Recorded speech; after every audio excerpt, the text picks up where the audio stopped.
राम और तुलसी माता की जय हो अवश्य लिखना। प्रेम से कहिए श्री हरि विष्णु के अनंत स्वरूपों की जय हो।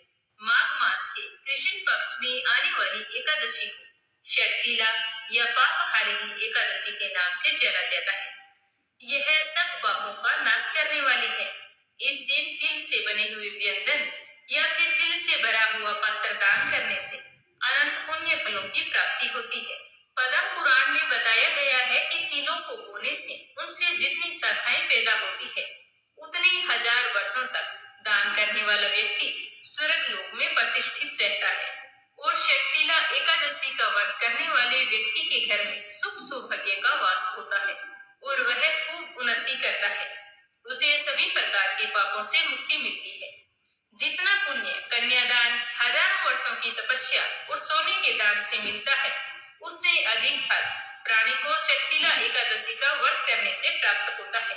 और अपने जीवन के समस्त सुखों को भोगता हुआ प्राणी मृत्यु के बाद में विष्णु लोक को प्राप्त होता है। धार्मिक कथाओं के अनुसार प्राचीन काल में पृथ्वी पर एक विधवा ब्राह्मणी रहती थी। वह भगवान विष्णु के प्रति अटूट श्रद्धा भाव रखती थी। वह सदैव व्रत किया करती थी और भगवान विष्णु की परम भक्त थी। एक समय वह 1 मास तक व्रत करती रही। इससे उसका शरीर अत्यंत दुर्बल हो गया। वह अत्यंत बुद्धिमान थी, तथापि उसने कभी भी देवताओं या ब्राह्मणों के निमित्त अन्न या धन का दान नहीं किया था। तो भगवान श्री हरि विष्णु सोचते कि इस ब्राह्मणी ने व्रत आदि से अपने शरीर को तो शुद्ध कर लिया, जिससे इसे विष्णु लोक तो प्राप्त हो जाएगा, परंतु इसने कभी भी अन्न का दान नहीं किया है, तो इसकी तृप्ति होना कठिन है। तो भगवान श्री हरि विष्णु सोचने लगे कि यह बुढ़िया मेरी परम भक्त है, इसके लिए कुछ ना कुछ तो करना पड़ेगा। यह सोचकर विष्णु भगवान एक भिखारी के वेश में मृत्यु लोक में गए और उस ब्राह्मणी के द्वार पर जाकर भिक्षा के लिए आवाज लगाई। तो वह ब्राह्मणी बोली कि महाराज किसके लिए आए हो? तो विष्णु भगवान ने कहा कि मुझे भिक्षा चाहिए। तो इस पर ब्राह्मणी ने उसे एक मिट्टी का ढीला भिखारी के रूप में आई विष्णु भगवान के भिक्षा पात्र में डाल दिया। तो विष्णु भगवान उसे लेकर स्वर्ग लौट गए। कुछ समय बाद में ब्राह्मणी का अंत समय आया तो वह शरीर त्याग कर स्वर्ग में गई। तो उस ब्राह्मणी को मिट्टी का दान करने से स्वर्ग में सुंदर महल मिला, परंतु उसने अपने घर को अन्न आदि सब सामग्रियों से शून्य पाया। तो वह घबरा गई और विष्णु भगवान के पास आकर कहने लगी कि हे प्रभु, मैंने अनेक प्रकार के व्रतों से आपकी पूजा की है, परंतु फिर भी मेरा घर अन्न आदि सब वस्तुओं से शून्य है। इसका क्या कारण है? तो बुढ़िया की बात सुनकर विष्णु जी ने कहा कि तुम अपने महल में जाओ, वहां पर देव स्त्रियां आएंगी तुम्हें देखने के लिए। पहले तुम उनसे षटतिला एकादशी का पुण्य और विधि सुन लेना, उसके बाद में द्वार खोलना। तो वह बुढ़िया विष्णु भगवान के ऐसे वचन सुनकर अपने महल में आ गई और द्वार बंद कर लिया। थोड़ी देर बाद में देव स्त्रियां आई और द्वार खोलने के लिए कहा। तो ब्राह्मणी अंदर से ही बोली कि आप मुझे देखने तो आई हैं, लेकिन षटतिला एकादशी का महात्म्य मुझसे कहो, तभी मैं द्वार खोलूंगी। तो उनमें से एक देव स्त्री कहने लगी कि मैं तुमसे कहती हूँ, ध्यान पूर्वक सुनना। तो जब ब्राह्मणी ने षटतिला एकादशी का महात्म्य सुना तो सुनते ही उसने द्वार खोल दिया। देवांगनाओं ने उसको देखा कि ना तो वह गांधर्वी है और ना ही आसुरी है, पहले जैसी मानुषी है। तो इस तरह देखकर और उसे महात्म्य सुनाकर वो तो चली गई। उस ब्राह्मणी ने उनके बताए अनुसार षटतिला एकादशी का व्रत किया, तो उस व्रत के प्रभाव से वह भी बहुत ही सुंदर और रूपवती हो गई। उसका महल अन्न आदि सब सामग्रियों से युक्त हो गया। इस तरह जो भी व्यक्ति षटतिला एकादशी का व्रत करके इस महात्म्य को सुने और तिल का दान करे तो उसके सारे पाप नष्ट हो जाते हैं। वह अपने जीवन के समस्त सुखों का भोग करता हुआ अंत में स्वर्ग लोक को जाता है। अगली कहानी सुनेंगे 12मासी एकादशी। यह हर एकादशी में अवश्य सुननी चाहिए। बोलिए एकादशी माता की जय हो। एक बार एक राज्य में एक राजा रहा करता था। राजा बहुत ही बुद्धिमान और बलशाली था। राजा सदैव अपनी प्रजा का बहुत ही अच्छे से ध्यान रखता था। प्रजा भी अपने राजा को बहुत पसंद करती थी। उस राजा की 2 बेटियां थी। बेटियों से बहुत ही प्रेम करता था। राजा की छोटी बेटी देखने में बहुत ही सुंदर और आकर्षक थी। राजा की बड़ी बेटी छोटी बेटी के मुकाबले थोड़ा कम सुंदर थी। राजा की छोटी बेटी ग्यास माता की पूजा किया करती थी और सभी लोग राजा की छोटी बेटी से बहुत ही प्रेम करते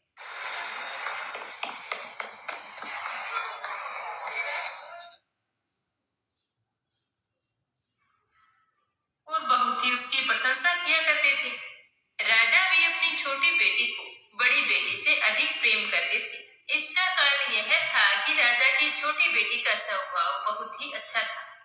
वह अपने नगर वासियों से, आम लोगों से बहुत ही अच्छे से बात करती थी, इसीलिए वह सबकी चहेती थी। यह सब देखकर राजा की बड़ी बेटी को बहुत ही जलन होती थी। वह अपनी छोटी बहन से बहुत ही नफरत करती थी। ऐसा करते करते समय बीतता गया। राजा की दोनों बेटियां बड़ी हो गई। तब एक पड़ोसी राज्य में रहने वाला राजकुमार राजा की बड़ी बेटी के लिए रिश्ता लेकर आया। लेकिन जैसे ही उस राजकुमार की नजर राजा की छोटी बेटी पर पड़ी, तो वह राजकुमार की छोटी बेटी पर आकर्षित हो गया और उसने राजा को उनकी बड़ी बेटी से शादी करने के लिए मना कर दिया। तो राजा ने उस राजकुमार से पूछा कि ऐसी क्या बात है, तुमने मेरी बेटी से विवाह करने के लिए मना क्यों कर दिया? तो राजकुमार ने हाथ जोड़कर कहा कि मैं आपकी छोटी बेटी से विवाह करना चाहता हूँ। तो राजा ने कहा कि कोई बात नहीं, ठीक है, अगर तुम मेरी छोटी बेटी से विवाह करना चाहते हो तो छोटी के साथ कर दूंगा। लेकिन यह बात जब राजा की बड़ी बेटी को पता चली, तो वह अपनी छोटी बहन पर बहुत ही गुस्सा हुई और अपनी ही बहन को अपना दुश्मन मान बैठी और उससे बदला लेने की सोचने लगी कि इसकी वजह से मेरी शादी टूट गई। तो मन ही मन राजा की बड़ी बेटी अपनी छोटी बहन को जान से मारने का षड्यंत्र रचने लगी। तो एक दिन उसने अपनी छोटी बहन को मारने के लिए उसके लड्डू में जहर मिला दिया और फिर अपनी बहन को खाने के लिए दे दिया। राजा की छोटी बेटी ने उस लड्डू को खा लिया, लेकिन फिर भी उसको कुछ नहीं हुआ, क्योंकि वह ग्यास माता के व्रत और पूजा पाठ किया करती थी। तो उसकी बहन ने देखा कि उसे जहर का लड्डू खाने के बाद भी कुछ नहीं हुआ, तो वह बहुत ही आश्चर्यचकित हुई, लेकिन उसने हार नहीं मानी। उसने एक दिन अपनी छोटी बहन जब वो कमरे में सो रही थी, तब एक मटके में सांप रखकर उसके कमरे में छोड़ दिया। लेकिन वह जहरीला सांप भी उस छोटी बहन का कुछ नहीं कर पाया। तो यह देखकर राजा की बड़ी बेटी बड़ी ही हैरान होती थी कि इसे कुछ होता क्यों नहीं है। तो एक दिन वह अपनी छोटी बहन से बोली कि चलो बहन, हम कुएं से पानी भरकर लाते हैं, आज हमारी इच्छा है कि हम पानी लेकर आए। तो वह अपनी छोटी बहन को लेकर पानी भरने के बहाने कुएं पर ले गई। जैसे ही छोटी बहन कुएं के पास हुई, तो बड़ी बहन ने अपनी छोटी बहन को कुएं में धक्का दे दिया। लेकिन छोटी बहन को तो कुछ नहीं हुआ, क्योंकि हर बार ग्यास माता उसकी रक्षा कर रही थी और उधर बड़ी बहन अपने सारे प्रयास असफल होते देखकर बहुत ही क्रोधित होती जा रही थी। फिर उसने अपनी छोटी बहन के पास जाकर खुद ही उसे पूछा कि मेरी छोटी बहन, तुमको पता है, भगवान ने सबकी मृत्यु एक निश्चित समय पर लिखी हुई है और कैसे तुम्हारी मृत्यु होगी यह तो तुम भी नहीं जानती। तो इतना सुनते ही छोटी बहन ने कहा कि बहन, मैं तो जानती हूँ कि मेरी मृत्यु कैसे होगी। तो छोटी बहन के मुंह से ये बात सुनकर बड़ी बहन मन ही मन बहुत ही प्रसन्न होने लगी। उसे अपनी छोटी बहन से कहा, मुझे अपनी मृत्यु का राज बताओ तो ही मैं मानूंगी, क्या पता तुम झूठ बोल रही हो। तो यह सुनकर छोटी बहन बोली कि मेरी मृत्यु एक तोते में है, जो तोते के गले में एक हार है, उससे मेरी मृत्यु होगी। जब तक कोई भी व्यक्ति तोते को मारकर वह हार अपने गले में पहन लेगा, तो मैं मूर्छित हो जाऊंगी और जैसे ही वह उस हार को अपने गले से उतारेगा, तो मैं वापस जीवित हो जाऊंगी। तो अपनी छोटी बहन की मृत्यु का राज जानकर बड़ी बहन मन ही मन बहुत ही खुश हुई और उसने अपनी छोटी बहन को मारने के लिए पालतू तोते को ढूंढना शुरू कर दिया। और छोटी बहन को भी आभास हो गया था कि उसकी ही बहन उसकी जान लेना चाहती है। तो वह अपने पिताजी के पास गई और अपने पिताजी से कहा कि पिताजी, मेरी मृत्यु के बाद मुझे जलाइएगा मत। मुझे अपनी पुरानी हवेली में एक पलंग बुलाकर छोड़ देना। तो राजा अपनी छोटी बेटी के मुंह से इस तरह की बात सुनकर बहुत ही आश्चर्यचकित हुए। अपनी बेटी से बोले कि बेटा, तुम इस तरह की बातें क्यों कर रही हो? मैं तुम्हारी शादी करना चाहता हूँ और तुम मरने मारने की बातें कर रही हो। तुम्हें पता है तुम्हारे इस तरह बात करने से मुझे कितना दुख होता है। तो राजा की छोटी बेटी बोली कि नहीं पिताजी, समय का कोई भरोसा नहीं है। समय कभी भी किसी के लिए नहीं रुका। कब क्या हो जाए किसी को कुछ पता नहीं। आप मुझे वचन दो कि मुझे मरने के बाद जलाओगे नहीं। जैसा मैंने कहा है वैसा ही करोगे। तो उसके पिताजी ने कहा कि ठीक है बेटा, पर तुम्हारे ऐसा कहने से मुझे बहुत ही दुख होता है। तुम ऐसी बातें ना जाने क्यों कर रही हो। 2-3 दिन में तुम्हारा विवाह होने वाला है। लेकिन छोटी बेटी ने तो अपने पिताजी को ऐसा करने पर मजबूर कर दिया और उनसे वचन ले लिया।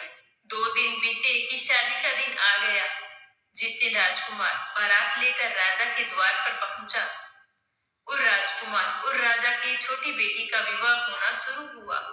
वैसे ही राजा की छोटी बेटी राजकुमार के साथ फेरे लेना शुरू करती है।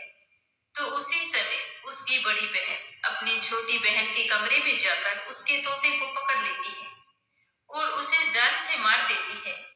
और जो तोते के गले में जो हार था उसको अपने गले में धारण कर लेती है। जैसे ही राजा की बड़ी बेटी उस हार को अपने गले में धारण करती है, तो राजा की छोटी बेटी 3.5 फेरे लेते ही बेहोश होकर जमीन पर गिर जाती है। तो यह देखते ही राजा को बड़ा ही धक्का लगा। राजा ने बड़े बड़े दर्द हकीमों को बुलाया और अपनी छोटी बेटी का इलाज करने के लिए कहा। राजा की बात सुनकर वेद ने छोटी बेटी को जब चेक किया तो राजा को बताया कि आपकी छोटी बेटी ना तो जीवित है और ना ही मरी हुई है। राजन, मैं तो ऐसी दशा पहली बार देख रहा हूँ। तो राजा ने वेद से यह बात किसी और को बताने से मना कर दिया और कहा कि अगर तूने ये बात किसी और को बताई तो हम तुम्हें फांसी दे देंगे। ऐसा कहकर वेद को वहां से जाने दिया और फिर राजा ने अपनी छोटी बेटी को पुराने महल में ले जाकर एक पलंग पर लेटा दिया और वहां पर कुछ सैनिक तैनात कर दिए और अपने महल पर वापिस आ गए और सोचने लगे कि राजकुमार को क्या जवाब दूंगा। इतने में राजा की बड़ी बेटी अपने पिताजी के पास आई और कहने लगी कि पिताजी, अगर शादी यह संपन्न नहीं हुई तो आपकी इज्जत का क्या होगा? लोग क्या कहेंगे? अगर आप कहें तो मैं आपकी इज्जत बचाने के लिए राजकुमार से शादी करने के लिए तैयार हूँ। राजा को अपनी बड़ी बेटी की बात सही लगी और उन्होंने उसका फैसला मान लिया और फिर अपनी बड़ी बेटी को छोटी बेटी के कपड़े पहनाकर मंडप पर भेज दिया। लेकिन राजकुमार को इस बात का पता चल गया था कि यह राजा की छोटी बेटी नहीं है बल्कि राजा की बड़ी बेटी है। लेकिन राजकुमार सोचने लगा कि अगर शादी के लिए मना कर दिया तो सारे लोगों में बदनामी होगी। यह सोचकर राजकुमार ने राजा की बड़ी बेटी से बचे हुए 3.5 फेरे लेकर विवाह को संपन्न करवा दिया और बड़े ही दुखी मन से राजकुमार राजा की बड़ी बेटी को अपने राजमहल में ले गया। अब राजकुमार तो बड़ा ही उदास रहता था। वह ना तो बड़ी बेटी से बात करता था और ना ही उसको पसंद करता था और मन ही मन सोचता रहता कि ना जाने ऐसी क्या बात हो गई। मैं हूँ इंडिया के टॉप टेलीकॉम कंपनी में। राजा ने अपनी छोटी बेटी को कहीं पर छुपा दिया और बड़ी बेटी से मेरा विवाह करवा दिया। अब तो राजकुमार ने यह मन ही मन फैसला कर लिया कि जब तक मैं राजा की छोटी बेटी को नहीं ढूंढ लूंगा और नहीं जान लूंगा कि क्या बात हुई, तब तक मैं चैन से नहीं बैठूंगा। तो इस तरह सोचते हुए एक दिन राजकुमार अपने घोड़े पर सवार होकर राजा के पुराने महल के पास पहुंच गया। जहां पर उसने कुछ सैनिकों को देखा तो महल के पास पहुंचकर राजकुमार ने जब महल को ध्यान से देखा तो वह समझ गया कि यह तो हमारे ससुर जी का महल है। और राजा के सैनिकों के पास जाकर राजकुमार ने पूछा कि तुम लोग यहाँ पर क्या कर रहे हो और इस महल के अंदर उस पलंग पर सामने कौन लेटा है? तो यह सुनकर सैनिकों ने बताया कि यहाँ पर राजा की छोटी बेटी लेटी है। यह सुनकर राजकुमार बहुत ही खुश हुआ और तुरंत राजा की छोटी बेटी के पास पहुंच गया। लेकिन वहां पर जाकर देखा तो उसको तो कोई होश नहीं था। वह तो बिल्कुल शांत चित्त से लेटी थी, तो वह उसकी सेवा करने लगा। जैसे ही रात हुई तो राजा की छोटी बेटी उठकर खड़ी हो गई। तो यह देख राजकुमार बहुत खुश हुआ और उसने उससे पूछा कि तुम यहाँ पर क्या कर रही हो? मेरे साथ 3.5 फेरे लेने के बाद तुम कहाँ चली गई थी? तुम मेरे साथ चलो, मुझे तुमसे शादी करनी थी, तुमने मेरे साथ ऐसा क्यों किया? तो राजा की छोटी बेटी ने राजकुमार को सारी बातें बता दी कि किस तरह मेरी जान एक तोते में बसी थी और यह बात मैंने सिर्फ अपनी बहन को बताई थी। मुझे पता है कि उसी ने मुझे मारने का प्रयास किया है। अब उसके पास एक हार है जिसको वह सुबह पहन लेती है और रात को उतार देती है। जब वो सुबह पहनती है तो मैं मूर्छित हो जाती हूँ और रात को उतारती है तो मैं फिर से जीवित हो जाती हूँ। जब तक वह हार मेरी बड़ी बहन के पास है, मैं ऐसे ही जीवित और मूर्छित होती रहूंगी। अगर मेरी बड़ी बहन के पास जो हार है वह अगर मेरे हाथ आ जाए तो मैं हमेशा के लिए जीवित हो जाऊंगी। तो राजकुमार ने ये सारी बातें बड़ी गौर से सुनी और फिर राजा की छोटी बेटी के पास ही रहने का निर्णय ले लिया और उसने अपने बचे हुए 3.5 फेरे भी उससे पूर्ण कर लिए और फिर वहीं पर दोनों रहने लगे। इस तरह कुछ समय बीत गया। राजा की छोटी बेटी गर्भवती हो गई। एक दिन राजकुमार को किसी काम से बाहर जाना पड़ा, तो उसी दिन छोटी राजकुमारी के पेट में दर्द होने लगा। तो उसने ग्यारस माता को याद किया। उसके याद करते ही ग्यारस माता वहां पर प्रकट हो गई और अपनी प्रिय भक्त के पेट के दर्द को दूर किया और उसे पुत्र की प्राप्ति करवाई। तभी वहां पर अचानक से राजकुमार भी आ गया। राजकुमार ने ग्यारस माता को देखा तो आश्चर्यचकित हो गया। उसने तुरंत माता को प्रणाम किया और ग्यारस माता ने राजकुमार से कहा कि जब तुम्हारा पुत्र 5 वर्ष का हो जाए तो तुम अपनी पत्नी का हार लाकर इसके गले में डाल देना। ऐसा करने से तुम्हारी छोटी रानी हमेशा के लिए जीवित हो जाएगी। तो यह सुन राजकुमार बहुत ही खुश हुआ और समय बीतता गया। देखते ही देखते राजकुमार और राजा की छोटी बेटी का पुत्र 5 वर्ष का हो गया। राजा की बड़ी बेटी को हमेशा ये संदेह रहता था कि राजकुमार ना जाने रात को कहाँ चला जाता है, तो वह इस बात का पता कर रही थी। एक दिन राजकुमार को कोई काम हो जाता है तो वह अपने बेटे से कहता है कि बेटा, मैं कोई काम के लिए बाहर जा रहा हूँ, तुम अपनी माता का ध्यान रखना। ऐसा कहकर वहां से चला जाता है। तो राजकुमार को राजा के महल से निकलता हुआ देखकर बड़ी बहन के सैनिक देख लेती है और बड़ी बहन को जाकर सारी बातें बता देती है। जिसके बाद राजा की बड़ी बेटी अपनी छोटी बहन के पुत्र को वहां से उठवा लेती है और उसको जान से मरवा देती है। छोटी बेटी के पुत्र के 2 टुकड़े करवा के एक टुकड़ा चक्की के पास छुपा देती है और दूसरा टुकड़ा अपने पलंग के नीचे रख लेती है। तो जब इस बात का पता ग्यारस माता को लगता है तो ग्यारस माता भिखारी का रूप धारण करके वहां पर आती है। एक भिखारी का रूप धारण किए बड़ी बेटी के द्वार पर जाकर भिक्षा मांगती है। तो राजा की बड़ी बेटी अपने नौकरों से कहती है कि जाकर भिक्षा दे दो। लेकिन जैसे ही नौकर ग्यारस माता को भिक्षा देने के लिए आते हैं तो माता कहती है कि मैं तुमसे भिक्षा नहीं लूंगी, मैं तो तुम्हारी महारानी से ही भिक्षा लूंगी। तो यह सुनकर राजा की बड़ी बेटी स्वयं भिक्षा देने के लिए माता के पास आती है। तब माता एक बिल्ली का रूप धारण करके उसके कमरे में चली जाती है और वहां पर जाकर छोटी बेटी के पुत्र के जो टुकड़े होते हैं उनको आपस में जोड़कर जीवित कर देती है और वहां से ले जाती है और ले जाकर राजकुमार को सौंप देती है और सारी बात उसे बताती है। तो राजकुमार ग्यारस माता का धन्यवाद करते हुए अपने बेटे को लेकर राजा की बड़ी बेटी के पास लेकर जाता है और कहता है कि तुम इसका अच्छे से ध्यान रखना। अगर तुम इस बच्चे का अच्छे से ध्यान रखोगे तो ही मैं तुमसे बात करूंगा। तो उसने कहा कि ठीक है। तो अब वह राजकुमार और उसका बेटा और राजा की बड़ी बेटी एक साथ वहीं पर रहने लगे।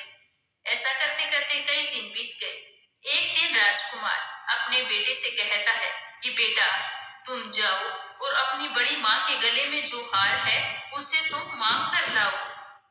तो वह लड़का अपने पिता की बात सुनकर अपनी बड़ी माँ के पास जाकर कहता है कि माँ, तुम्हारे गले में जो हार है वो मुझे चाहिए। तो यह सुनकर उसकी बड़ी माँ पहले तो बहुत ही क्रोधित होती है, पर उसको याद आता राजकुमार ने कहा था कि अगर मैं इस बच्चे का अच्छे से ध्यान रखूंगी तो ही वो मुझसे बात करेगा। यह सोचकर वह अपने गले में से हार निकालकर उस बच्चे को दे देती है और वह बालक तुरंत उस हार को लेकर ले जाकर अपने पिताजी को दे देता है। तो यह देखकर राजकुमार बहुत ही खुश होता है और अपने बेटे को लेकर वहां से जाने लगता है और अपनी पत्नी से कहता है कि अभी तो मैं कोई काम के लिए बाहर जा रहा हूँ। शाम को तुम मेरे लिए खाना बनाकर रखना। आज शाम को मैं तुम्हारे साथ ही आकर खाना खाऊंगा। यह कहकर वह अपने बेटे को लेकर वहां से चला जाता है और वहां से सीधा राजा के पास जाता है। राजा को जाकर सारी बात बता देता है। राजा अपनी बड़ी बेटी की यह करतूत सुनकर बहुत ही क्रोधित होते हैं और अपनी ही परवरिश को दोष देने लगते हैं। और राजा के यह भी समझ में आ गया कि क्यों उनकी छोटी बेटी ने कहा था कि अगर मेरी मौत हो जाती है तो मुझे जलाना मत, क्योंकि उनकी बेटी को पहले से पता था कि उसी की बहन उसको मारना चाहती है। तो राजा ने तुरंत राजकुमार को अपनी छोटी बेटी के साथ रहने का आदेश दिया और अपनी बड़ी बेटी को देश निकाला दे दिया। तो इस तरह राजा की छोटी बेटी को ग्यास माता के व्रत और पूजा पाठ से अपना खोया हुआ मान सम्मान और अपना जीवन पुनः प्राप्त हुआ। हे एकादशी माता, जिस तरह आपने राजा की छोटी बेटी की रक्षा की उसी तरह सबकी करना। बोलो एकादशी माता की जय हो। बोलिए लक्ष्मी नारायण की जय।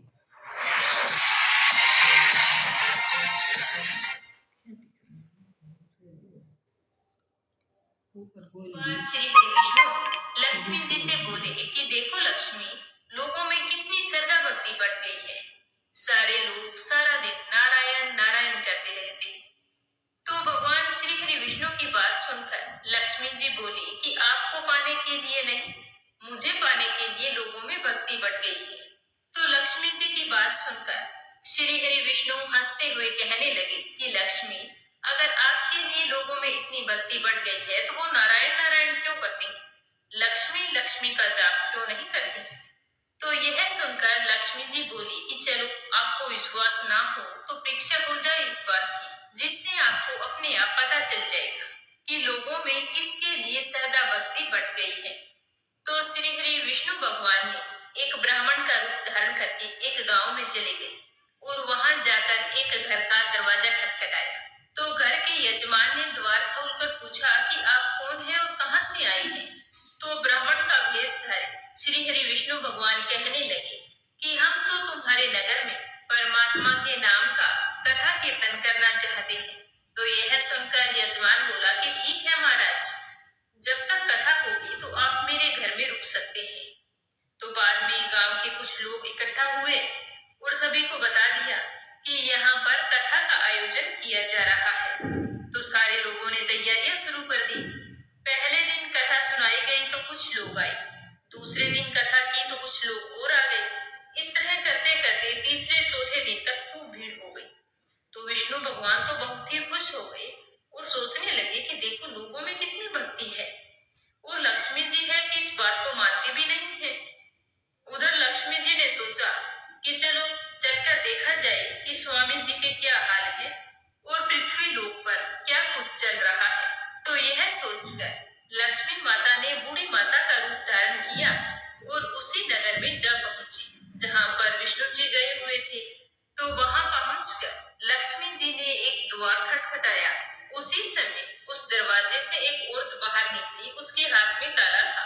उसने बूढ़ी माता को देखते ही प्रणाम किया और कहा कि माता किस काम से आई है। तो लक्ष्मी माता बोली कि बेटी मुझे थोड़ा पानी पिला दो, बहुत ही जोरों की प्यास लगी है। तो लक्ष्मी माता की बात सुनकर वह महिला बोली कि माता जी 3:30 बजे है, मेरे को कथा में जाना है, आप जल्दी करो। तो उसने जल्दी से पानी लाकर लक्ष्मी माता को दे दिया। तो लक्ष्मी माता ने पानी पीकर जैसे ही लोटा वापिस उस महिला को दिया तो वह लोटा तो सोने का हो गया।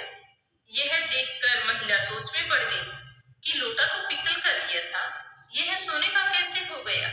ये तो बहुत बड़ा चमत्कार है, मुझे लगता है यह तो कोई चमत्कारी माता है। तो वह कथा को भूल गई और महिला से हाथ जोड़कर बोले कि माता जी आपको भूख लगी होगी, आप खाना भी खा लीजिए, क्योंकि उसके मन में लालच था। अपने लालच की इच्छा रखते हुए उसने सोचा कि अगर यह बूढ़ी अम्मा खाना खाएंगी तो बर्तन भी सोने के हो जाएंगे और मेरे तो यहाँ खूब सारा धन हो जाएगा। तो माता उसकी मनसा समझ गई और कहने लगी कि बेटी तुम जाओ, तुम्हारे प्रवचन का समय निकला जा रहा है। तो उस बूढ़ी अम्मा की बात सुनकर वह महिला कथा सुनने के लिए तो चली गई, लेकिन उसका मन वहां पर नहीं लग रहा था। उसने यह बात अपने आसपास की सभी महिलाओं को बताई। अब किसी महिला का सत्संग में ध्यान नहीं था, वो तो बस सोने की ही बातें कर रही थी। कई औरतें तो कथा के बीच में से ही उठकर अपने अपने घर चली गई। तो अगले दिन कथा में लोगों की संख्या कम हो गई। तो भगवान श्री हरि विष्णु ने देखा कि आज तो लोग बहुत कम आए हैं, ना जाने क्या बात है। और अगले दिन उससे भी ज्यादा कम आए। तीसरे दिन कथा में सिर्फ 2-4 लोग बैठे थे। तो श्री हरि विष्णु जी ने लोगों से पूछा कि कथा सुनने वालों की संख्या ऐसे कम कैसे होती जा रही है। तो एक आदमी बोला कि महाराज, किसी ने बताया है कि इस नगर में एक चमत्कारी माता जी आई है, जिसके घर से पानी या दूध पीती है या भोजन करती है तो वो बर्तन सोने के हो जाते हैं। इसीलिए सारे लोग उसी चमत्कारी माता को चाय दूध पिलाने में और भोजन कराने के बंदोबस्त में लगे रहते हैं। तो भगवान विष्णु जी समझ गए कि देवी लक्ष्मी का आगमन हो चुका है। इतनी बात सुनते ही देखा कि जो यजमान सेठ जी थे वो भी वहां से खड़े हो गए और चुपचाप वहां से निकल गए और लक्ष्मी माता को ढूंढने लगे। जैसे ही बूढ़ी अम्मा का रूपधारी लक्ष्मी माता मिली तो वो बोले कि माता, मैंने आपके बारे में गांव में बहुत चर्चा सुनी है। मैं तो भगवान की कथा का आयोजन कर रहा था, इसीलिए मुझे आपसे मिलने का समय नहीं मिला। लेकिन आपने भी मेरे घर को छोड़ दिया, आप मेरे घर नहीं आई। तो लक्ष्मी माता बोली कि मैं तुम्हारे घर सबसे पहले आने वाली थी, लेकिन मुझे पता चला कि तुम्हारे घर में कोई कथाकार ठहरा हुआ है, तो मैंने सोचा कि कहीं वो चला ना जाए, क्योंकि मैं किसी और के साथ आपके घर में नहीं रुक सकती। तो सेठ जी उसकी बात सुनते ही बोले कि बस इतनी सी बात, उन्हें तो मैं अभी धर्मशाला में कमरा दिलवा देता हूँ, पर आप मेरे घर पधारिए, यह मेरी आपसे हाथ जोड़कर विनती है। तो शाम को जैसे ही विष्णु भगवान कथा समाप्त करके सेठ जी के घर आए तो सेठ जी बोले कि महाराज, आज आप अपना बिस्तर बांधो और यहाँ से जाओ। मैंने आपके रहने की व्यवस्था अब से धर्मशाला में करवा दी है। तो यह सुनकर विष्णु भगवान बोले कि अभी तो कथा के 2-3 दिन ही बचे थे, मुझे यहीं पर रुक जाए। तो इतना सुनते ही सेठ जी तो उतावला होकर बोला कि नहीं नहीं महाराज, आपको अभी जाना होगा। मैं आपको एक रात भी यहाँ पर नहीं रोक सकता। आज मैं आपकी बिल्कुल भी नहीं सुनूंगा। मुझे किसी और मेहमान को अपने घर में ठहराना है, इसीलिए आपको तो आज ही यहाँ से जाना होगा। तो सेठ जी और विष्णु भगवान के बीच में इस तरह वार्तालाप हो रहा था कि इतने में वहां पर देवी लक्ष्मी जी वहां आ गई और विष्णु जी की तरफ देखते हुए सेठ जी से कहा कि सेठ जी, आप थोड़ी देर बाहर जाओ, इन्हें मैं विदा कर दूं। तो लक्ष्मी जी की बात सुनकर सेठ जी तो बाहर आ गए और पीछे से लक्ष्मी जी भगवान से बोले कि प्रभु, अब तो मान गए कि लोगों में श्रद्धा भक्ति किसके लिए बड़ी है और नारायण नारायण क्यों करते हैं, लक्ष्मी लक्ष्मी क्यों नहीं करते। तो यह सुनते ही विष्णु जी हंसने लगे और बोले कि हाँ लक्ष्मी, तुम्हारा ही प्रभाव दिखाई देता है, लेकिन एक बात यह भी देखी गई है कि तुम वहां जाती हो जहां संत धार्मिक अनुष्ठान करते हैं और अपनी मेहनत की कमाई में विश्वास करने वाले लोग रहते हैं। इसका अर्थ यह है कि संत जहां भी कथा करेंगे, आप वहां अवश्य आगमन करेंगे। इतना कहकर श्री नारायण ने बैकुंठ के लिए प्रस्थान कर दिया। अब प्रभु के जाने के बाद अगले दिन सेठ के घर गांव वालों की भीड़ जमा हो गई। सभी लोग चाहते थे कि यह माता सभी के घरों में आई, लेकिन विष्णु जी के जाने के बाद देवी लक्ष्मी ने सेठ और बाकी सभी गांव वालों से कहा कि अब तो मैं जा रही हूँ।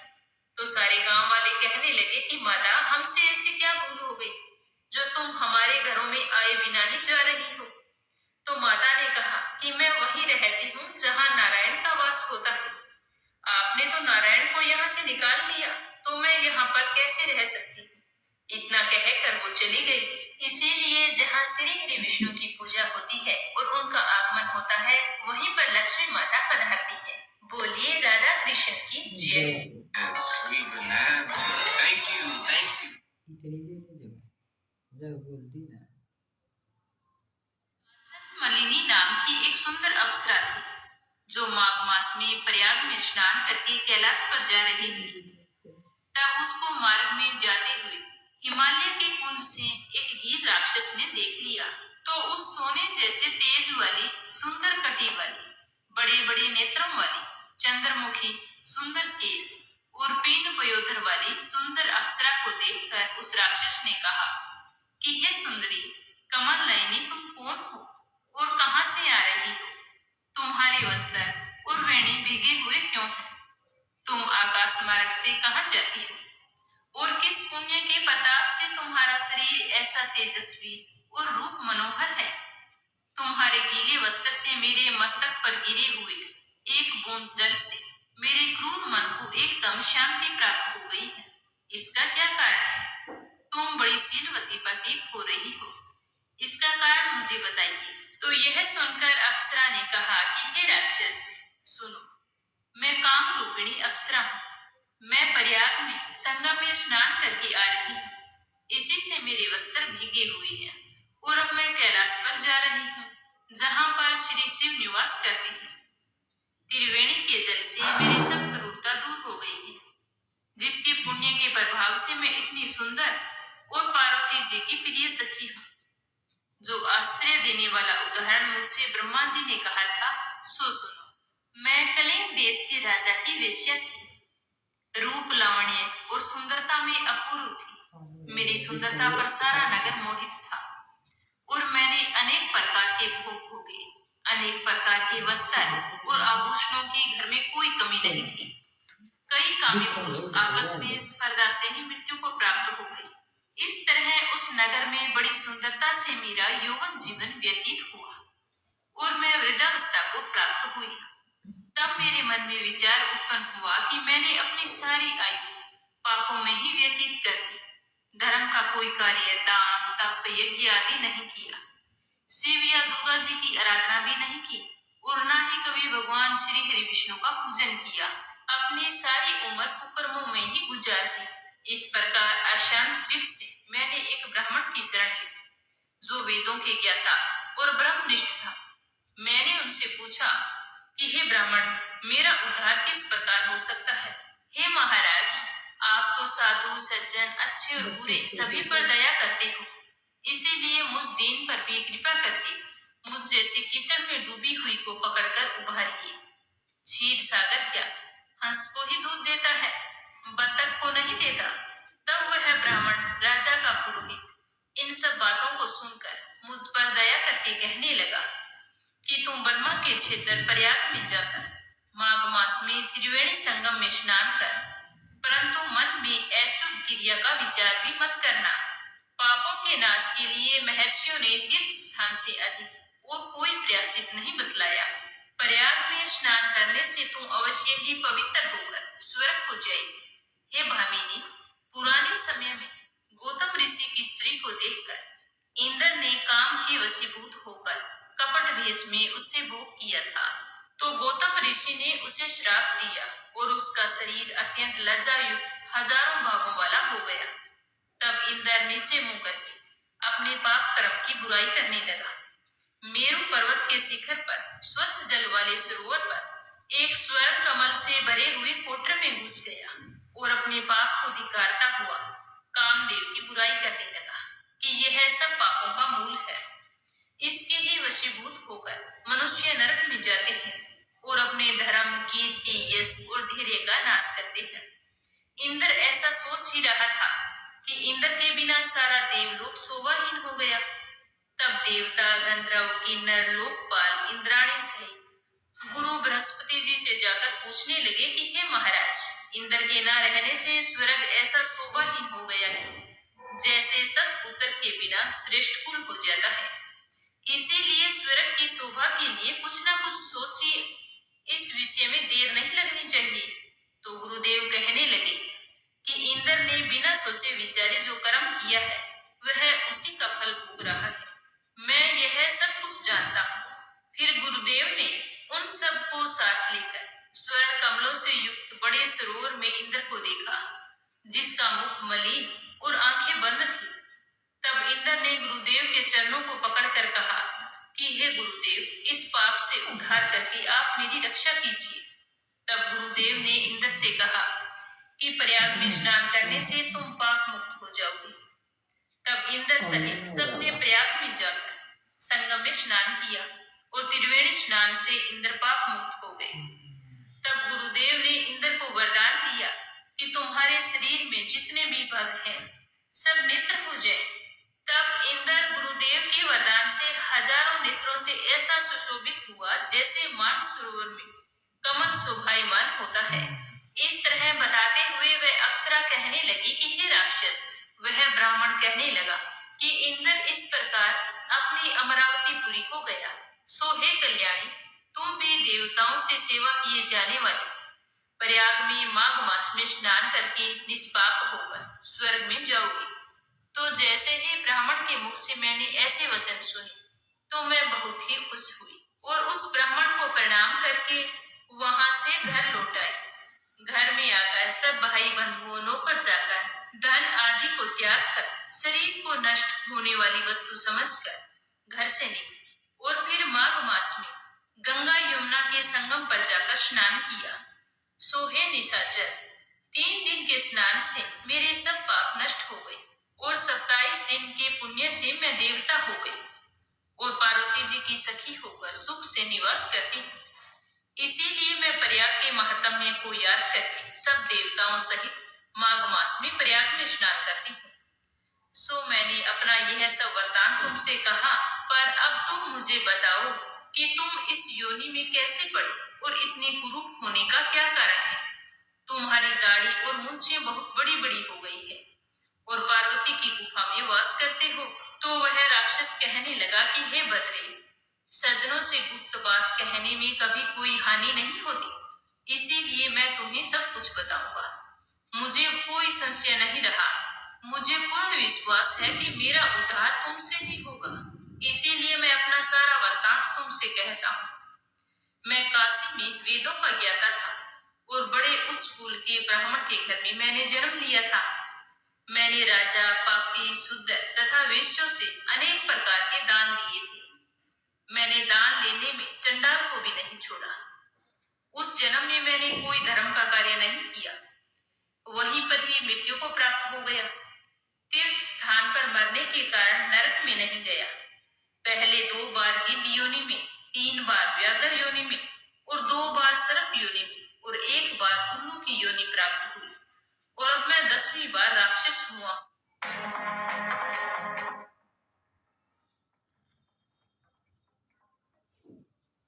और सैकड़ों वर्षों से इसी योनि में पड़ा हूँ। इस स्थान को 3 योजन तक मैंने जंतुहीन कर दिया है। मैंने बिना अपराध किए बहुत से प्राणियों की जान ली है। इसी कारण मेरा मन अत्यंत दुखी रहता है और तुम्हारे दर्शन करने से मेरे चित्त में शांति आ गई है, क्योंकि सज्जनों का संग तुरंत ही सुखदायी होता है। मैंने अपने दुख का सारा कारण आपसे बता दिया है और वो इसीलिए बताया है कि सज्जन लोग हमेशा दूसरों के दुखों से दुखी होते हैं। अब तुम मुझे यह बताओ कि यह दुख रूपी समुद्र मैं कैसे पार करूं? क्या क्षीर सागर हंस को ही दूध देता है, बगुले को नहीं देता? दत्तात्रेय जी कहने लगे कि इस प्रकार उसके वचन सुनकर कांचन मलिनी कहने लगी कि हे राक्षस, मैं अवश्य तुम्हारा कल्याण करूंगी। मैंने दृढ़ प्रतिज्ञा की है कि तुम्हारी मुक्ति के लिए हर प्रयत्न करूंगी। मैंने बहुत बार प्रयाग में स्नान किया है। वेद जानने वाले ऋषियों ने दुखी को दान देने की प्रशंसा की है, अतः समुद्र में जल बरसाने का क्या फायदा? प्रयाग में स्नान करने का 1 बार का फल मैं तुम्हें देती हूँ, उसी से तुमको स्वर्ग की प्राप्ति होगी। उसके फल का अनुभव मैं कर चुकी हूँ। तब उस अप्सरा ने अपने गीले वस्त्र का जल निचोड़कर जल को हाथ में लेकर माघ स्नान के फल को उस राक्षस को अर्पण किया, तो उसी समय उसे वह पुण्य प्राप्त होकर राक्षसी शरीर को छोड़कर तेज में सूर्य के समान देवता रूप हो गया और आकाश में विमान पर चढ़कर अपनी कांति से चारों दिशाओं को प्रकाशित करता हुआ शोभायमान हुआ और कहने लगा कि ईश्वर ही जानता है कि आज तूने मुझ पर कितना उपकार किया है। अब तुम मुझ पर एक उपकार और करो, मुझे ऐसा ज्ञान दो कि जिसे पाकर मैं कभी भी पाप ना करूं। अब मैं तुम्हारी आज्ञा पाकर स्वर्ग में जाऊंगा। तब कांचन मलिनी ने कहा कि सदैव धर्म की सेवा करो, काम रूपी स्त्री को जीतो, दूसरे के गुण तथा दोषों का वर्णन मत करो, शिव और वासुदेव का पूजन करो, इस देह का मोह मत करो, पत्नी पुत्र धन आदि की ममता त्यागो, सत्य बोलो, वैराग्य भाव धारण करो, योगी बनो। मैंने तुमसे यह धर्म के लक्षण कहे हैं। अब तुम देवता रूप होकर जल्दी ही स्वर्ग को जाओगे। तो दत्तात्रेय जी कहने लगे कि इस प्रकार गंधर्वों से शोभित वह राक्षस कांचन मलिनी को नमस्कार करके स्वर्ग हो गए और देव कन्याओं ने वहां आकर कांचन मलिनी पर पुष्पों की वर्षा की और प्रेम पूर्वक कहा कि हे बद्री, तुमने इस राक्षस का उद्धार किया है, क्योंकि इस दुष्ट राक्षस के डर से कोई भी इस वन में प्रवेश नहीं कर सकता था। अब हम निडर होकर विचरेंगे। ये तो तुमने बहुत ही अच्छा किया। इस प्रकार कांचन मलिनी उस राक्षस का उद्धार करके प्रेम पूर्वक देव कन्याओं से क्रीड़ा करते हुए शिवलोक को गई। बोलिए शालिग्राम भगवान और तुलसी माता की जय। एक ब्राह्मण था, वह सुबह सवेरे स्नान करके मंदिर जाता था। प्रतिदिन वहां पर तुलसी माता की पूजा करता था और तुलसी माता से यही प्रार्थना करता कि तुलसी महारानी, मेरे भी यहाँ आनंद मंगल करना। बस इस तरह से कहकर वह पूजा करके वापस लौट आता। इस तरह पूजा करते करते ब्राह्मण को कई साल बीत गए। तो तुलसी माता ने सोचा कि यह ब्राह्मण तो बहुत ही सीधा है और गरीब भी है, मेरी प्रतिदिन पूजा करता है और मुझे कहता है कि मेरे घर कुछ आनंद मंगल करना, तो मुझे कुछ न कुछ करना चाहिए। तो एक दिन तुलसी महारानी एक कन्या का रूप धारण करके वहां पर बैठ गई। जैसे ही सुबह सुबह ब्राह्मण देवता पूजा पाठ करने के लिए आए और तुलसी माता की पूजा करके अपने घर को जाने लगे, तो वह बोली कि बाबा, मैं भी तुम्हारे साथ चलना चाहती हूँ। तो ब्राह्मण ने सोचा कि 6 लड़कियां तो मेरे पहले से हैं और 7 लड़कियों का मैं पालन पोषण कैसे करूंगा, लड़कियों की शादी कैसे कराऊंगा, मेरे पास तो कुछ भी नहीं है। यह सोचकर उसने उस लड़की से कुछ नहीं कहा और चुपचाप अपने घर लौट आया। दूसरे दिन जब ब्राह्मण फिर से मंदिर गया तो वह कन्या वहीं पर बैठी हुई मिली और ब्राह्मण पूजा करके आने लगा। तो वह बोली कि बाबा, मैं भी आपके साथ चलूं। तो वह ब्राह्मण कुछ भी नहीं बोला और सीधा अपने घर आ गया। लेकिन मन ही मन सोच सोच कर वह दुखी रहने लगा। चिंता के कारण उसका खाना पीना बिल्कुल ही कम हो गया। तो एक दिन उसकी पत्नी ने कहा कि स्वामी, क्या बात है, आजकल बहुत दुखी दुखी दिखाई देते हो, क्या सोचते रहते हो। तो वह ब्राह्मण अपनी पत्नी से बोला कि मैं मंदिर जाता हूँ, तो वहां पर एक छोटी सी सुंदर सी कन्या बैठी है और वो कहती है कि बाबा, मैं भी आपके साथ चलूं। तो मैं उसे क्या जवाब दूं, मेरे पास तो कुछ भी नहीं है। तुम्हें तो पता है कि हम कितने गरीब हैं, 6 बेटियों का पालन पोषण तो हमसे होता नहीं है, तो 7वीं का कहाँ से करेंगे। मैं तो यही सोच सोच कर बहुत ही दुखी रहता कि उससे क्या जवाब दूं। अब तो मेरा मंदिर जाने से भी जी घबराता है। तो ब्राह्मण की बात सुनकर उसकी पत्नी बोली कि अरे, इसमें परेशान होने की क्या बात है, आ रही है तो आने दो। कल जब तुम मंदिर जाओ तो उस लड़की को अपने साथ ले आना, वो भी तो हमारी बेटी है। तो ब्राह्मण बोला कि भाग्यवान, हमें 6 बेटियों की शादी करनी है, तो 7वीं की शादी कहाँ से करवाएंगे। हम इतने गरीब हैं, हमारे पास खाने के लिए अनाज नहीं है, तो शादी कैसे करवाएंगे। तो ब्राह्मणी ने कहा कि ये कोई बात नहीं हुई, जब हम अपनी 6 बेटियों की शादी करवाएंगे तो वहीं 7वीं की भी करवा देंगे। अगर उसने हमारे घर जन्म लिया होता तो क्या हम उसे घर से निकाल देते। तुम मेरी बात मानो और कल उसे अपने साथ ले आना, मैं इंतजार कर रही हूँ। तो दूसरे दिन सुबह सवेरे स्नान करके जब ब्राह्मण मंदिर को गया और पूजा पाठ करके लौटने लगा, तो उस कन्या ने कहा कि बाबा, मैं आपके साथ चलूं। तो ब्राह्मण बोला कि हाँ बेटा, चल। तो वह उसको लेकर घर आ गया। तो उसे देखकर उसकी माँ और उसकी 6 बहनें बहुत ही खुश हुई। वह अपनी बहनों के साथ बहुत ही खुश रहती थी और अपनी माँ का भी काम काज में हाथ बटाती थी। जब तुलसी माता कन्या के रूप में ब्राह्मण के घर आई तो उसी दिन से ब्राह्मण के तो भाग खुल गए। उसकी पंडिताई का काम बहुत ही अच्छे से चलने लगा। दूर दूर के गांव से उसे बुलावा आने लगा। दूर दूर के गांव में ब्राह्मण की खूब प्रशंसा होने लगी। ब्राह्मण के तो ठाट हो गई, सुख सौभाग्य का वास हो गया, अन्न धन के भंडार भर गए।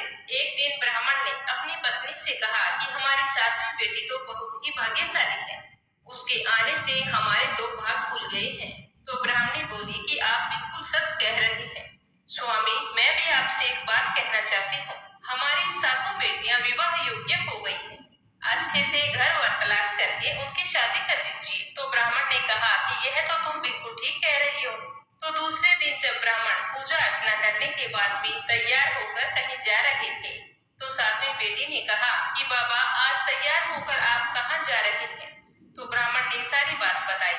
तो वह बोली कि बाबा मुझे अभी शादी नहीं करवानी, मेरी बहनों की शादी कर दो, मैं उनकी शादी में नाचना चाहती हूँ और मेरी शादी बाद में करना। तो इस तरह से फिर उसकी 6 बहनों के अच्छे घर में शादी तय कर दी और तुलसी माता की कृपा से उनके घर में सारे जेवर कपड़ा खाना सब कुछ तैयार हो गया और उन सभी बहनों की अच्छी धूमधाम से शादी हुई और वो सभी अपने अपने ससुराल चली गई। अगले दिन ब्राह्मण सुबह सवेरे उठे तो देखा कि आंगन के बीचों बीच एक तुलसी का पौधा है। तो ब्राह्मण को देखकर यह बहुत ही आश्चर्य हुआ कि मेरे आंगन में तुलसी का पौधा कैसे आया। तो उसने जल्दी से ब्राह्मणी को उठाया और दोनों जैसे ही तुलसी के पौधे के पास गए तो उन्हें अपनी सातवीं बेटी का मुस्कुराता हुआ चेहरा उस तुलसी के पौधे में दिखाई दिया। तो यह देखकर दोनों की आंखों में खुशी के आंसू छलक आए और दोनों कहने लगे कि इतने दिनों तक हमारे साथ तुलसी माता स्वयं रही और हमें पता भी नहीं चला। फिर उसी दिन से ब्राह्मण और ब्राह्मणी स्नान करके पहले तुलसी माता की पूजा करते, पूजा करने के बाद में ही कोई दूसरा काम करते। हे तुलसी माता, जैसा आपने ब्राह्मण को दिया वैसा सबको देना,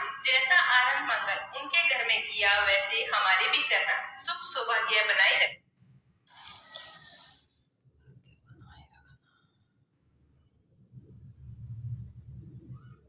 लप्सी और तपसी की कहानी। एक लप्सी था, एक तपसी था।